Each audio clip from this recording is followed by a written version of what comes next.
Let's try and expand on this now with Lionel Zetter, who's the director of the European Azerbaijan Society. It lobbies on behalf of Azerbaijan, but you don't speak for the government? We lobby on behalf of the country, not the government. And in terms of, you were getting paid to say good things about Azerbaijan at the moment. Absolutely. OK, now we've established that.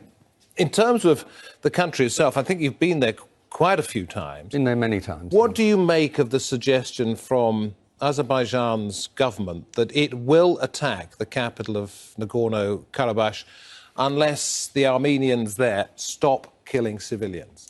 Well, I think we've had threats on both sides, which is a great shame and deplorable. The Armenians have been threatening all-out war.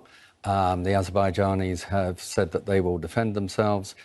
People can, within living memory, remember the initial war between 1989 and 1984, when over 30,000 people were killed. Let's hope it doesn't come to that again.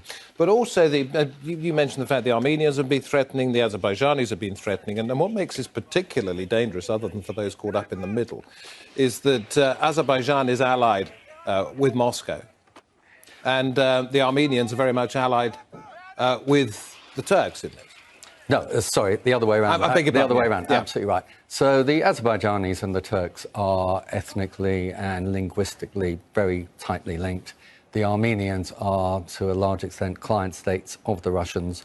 But I have to say the Russians have been acting as an honest broker in this dispute, urging both sides to pull back, step back and talk. So do you think that these major powers would be able to put a brake on what is happening there? One would hope so, but events on the ground, unfortunately, tend to overtake these things. What evidence is there that things are scaling back at all?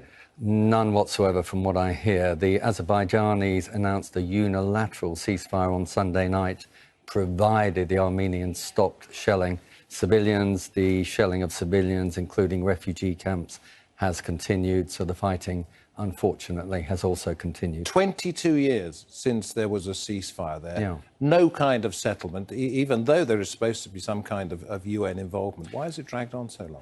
Because of the recalcitrance of the Armenians. The OSCE Minsk group came up with a compromise proposal called the Madrid Principles that was accepted by the Azerbaijanis.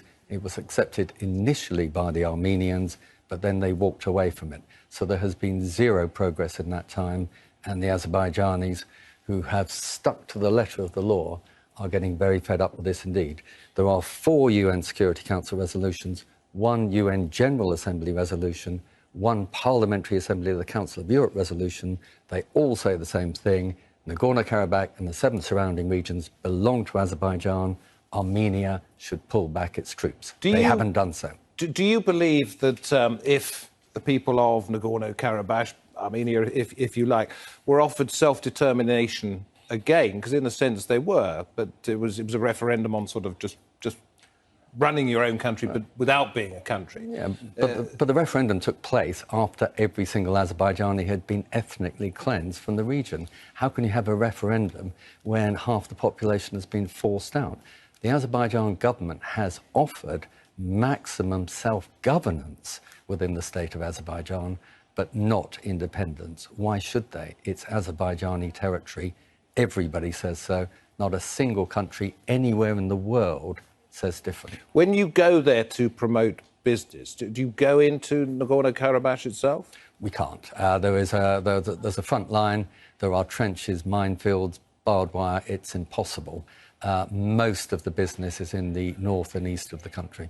And therefore, what chance do you think there is of this becoming one, if not happy, but certainly sort of able to live in peace side-by-side region? The Armenians and the Azerbaijanis lived together side by side for generations in peace and harmony. Let's hope that situation can be restored. Do you think it's possible? I think it's possible. OK. Lionel Zetter, thank you very much indeed. Thank you, David.